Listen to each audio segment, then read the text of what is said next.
Myslí si, čo chceš. Ale ja ti nedovolím, aby si mi zničila rodinu. Ten, kto ju ničí, si ty. Prosím ťa, Augusto, Núria, nehádajte sa. Nemá význam všetko ešte viac komplikovať. Ty si vždy myslela, že mi môžeš odporovať. Však? Ale nikdy sa ti to nepodarilo a ani toto nie je výnimka. Ale pusť ma, Augusto. Nechaj ju, Augusto. Som silnejší ako ty. Na to nesmieš zabúdať.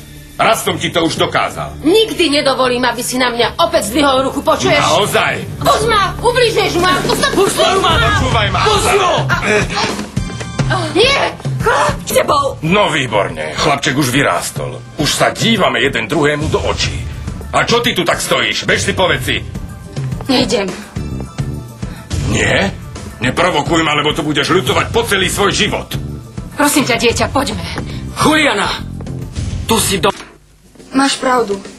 Ďakujem ti, ale bude lepšie, keď pôjdem. Si istá, že je správne, čo chceš urobiť? Nie, ale nechcem vyrábať problémy tebe ani Fernandovi. Som ochotná ich kvôli tebe zniesť. Nenechaj sa tým odradiť, dieťa. Škoda, že mi toto nepovedala moja matka. Ďakujem, Núria. Bravo. To je ale dojemná scéna. Ešte sa uvidíme. Ideme. Dobre. Po Julianine veci pošlem neskôr šoféra. Je mi veľmi ľúto, čo sa stalo. Amparo!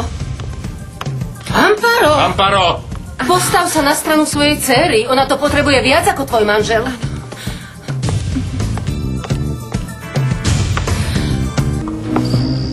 Juliana, dieťa. Chcem byť sama, mami. Dieťa, prepáč mi a nehnevaj sa na mňa. Čo keby sme nechali tento rozhovor na neskôr? Juliana, odpusť mi.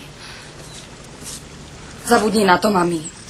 Prisahám ti, že som tvojmu otcovi nič nepovedala. Zobral mi telefón, vykrútil posledné číslo a tak zistil, kam som volala.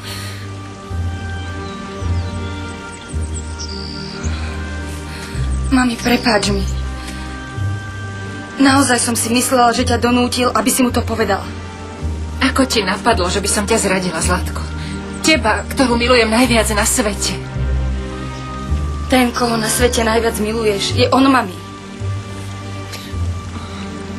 Áno, je to pravda.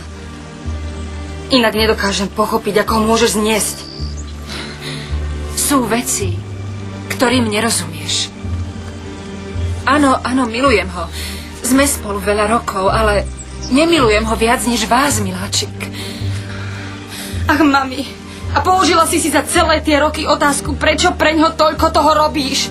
Prečo si dovolila, aby sa ku mne tak správal? Áno, položila som si ju, áno.